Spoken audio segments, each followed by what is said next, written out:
So let's keep it real. A year ago, Gunna was the internet's punching bag, memes everywhere, whole industry acting like they never picked up a pee drip set in their life.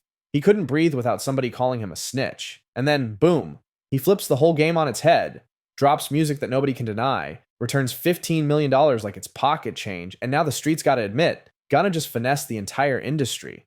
If you're new here, subscribe before YSL sends us a cease and desist for explaining the receipts. Now, let's run it back. The YSL case basically turned into the Super Bowl of street gossip. When Gunna took that Alford plea, the memes started flying. People swore up and down that he folded. He went from being the drip god to getting called Gunna Tell in every comment section. You had rappers unfollowing him, people refusing features, everybody trying to distance themselves. But Gunna ain't panic. He didn't hop on IG Live crying. He didn't do a million interviews trying to explain. He did the most gangsta thing you can do in 2023. He went quiet. And then he popped back out with a heater. Fukumean. That one song flipped the narrative. TikTok ran with it, the clubs couldn't stop playing it, and suddenly the same people clowning him had the track on repeat in their playlists. Gunna proved that no matter what the streets say, heat always wins. But here's where it gets funny. Gunna didn't just stop at Fukumean. He came back with Offset on Prada Dem, and that collab hit harder than people expected. Remember, Offset was supposed to be off limits. The politics said nobody was supposed to touch Gunna, but Offset saw the numbers, saw the momentum, and said, nah, I need in on this wave. And the song delivered. Gunna and Offset walked into that track like they were telling the industry, you can't blackball what the people already love. And then came the slickest move of them all, the subliminals. On his last project, Gunna had that track, The Last Wun. Man threw out a line that had people choking on their headphones. He basically said, if you want a feature, just say that. Now, to the average listener, that sounds like a flex bar. But to people tapped in, that was a straight up jab at Thug. Like, bro, you tried to turn the whole industry against me. You had people cutting me off, and now you sitting in a cell probably wishing you had one more Gunna hook to keep your name alive. Gunna basically said, I'm not gonna diss you. I'll throw you a lifeline, but you gotta swallow your pride first. That's wild. That's like your ex blocking your number, and then you offering to send them gas money. Petty, but generous at the same time. Now let's get to the $15 million power play. Gunna handing Thug back that advance wasn't just business, it was strategy. By giving it back, he removed every excuse people had to call him disloyal. Most rappers can't pay back $15,000. Gunna casually slid back $15 million like he Venmo'd it. That's not just clearing debt, that's flexing independence. Because think about it, what can anyone say now?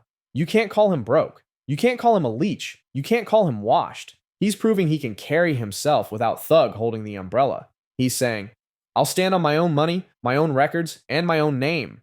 And let's not get it twisted. Gunna could have aired out everything. He could have turned this whole YSL situation into diss records, interviews, and a soap opera. But instead, he played chess. He threw little subliminals like just say that, but never went too far. He left just enough space to look like the bigger man. That's how you win the long game. Hold up. Yeah, you see it. Fake Famous done came up. We getting the bag now, baby. We got sponsors. You watching history in the making. Big salute to SmartCredit, because they the ones cutting the check and keeping us lit. But more important, they the ones keeping your credit from looking goofy. Y'all know how the game go. Money moves don't even start without credit, and too many of y'all watching these beef videos with 520 scores wondering why life hitting back harder than your ops. So here's the play. SmartCredit lets you see all three of your credit reports in one shot. Not just Experian, not just Equifax, not just TransUnion. All three lined up like a versus battle. It shows you where you're winning, where you're losing, and what needs fixing. And anytime something changes, boom, alert straight to you. No surprises. Think about it like this. Rappers beefing for clout, but the real war is financial. You can't win if you can't even get approved for a phone plan. With SmartCredit, you finally know the score, literally. And once you know it, you can play the game right. And listen, I ain't just talking theory. We built this whole fake famous empire off moves just like that. Getting the credit straight, turning it into leverage, and stacking. This is the real blueprint, so stop playing. Hit that link in the description, sign up for SmartCredit today. Every time you do, you not only level up your own bag, you keep Fake Famous alive so we can keep breaking down this rap drama for y'all. That's what you call a win-win. Alright, sponsor talk over. Back to the video.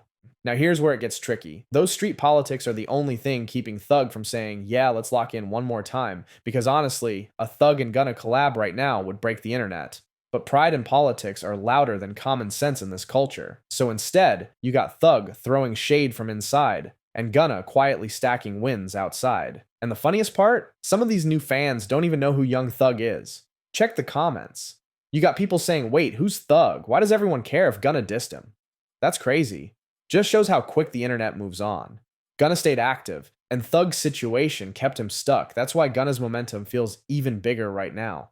So here's the bigger picture. Gunna went from being the most canceled rapper in hip-hop to proving he's recession-proof. He's dropping hits, pulling features that people said were impossible, paying back millions, and still finding slick ways to control the narrative.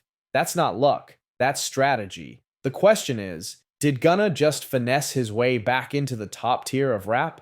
Or is this still a fragile empire that could crack if Thug comes home swinging? Either way, you can't deny it. Gunna outplayed the game. Drop your thoughts in the comments, hit that like button, and subscribe, because this YSL drama is just heating up. Next video, we're diving into whether Young Thug even has the industry power to rebuild once he's free, or if Gunna already took the crown while he was gone.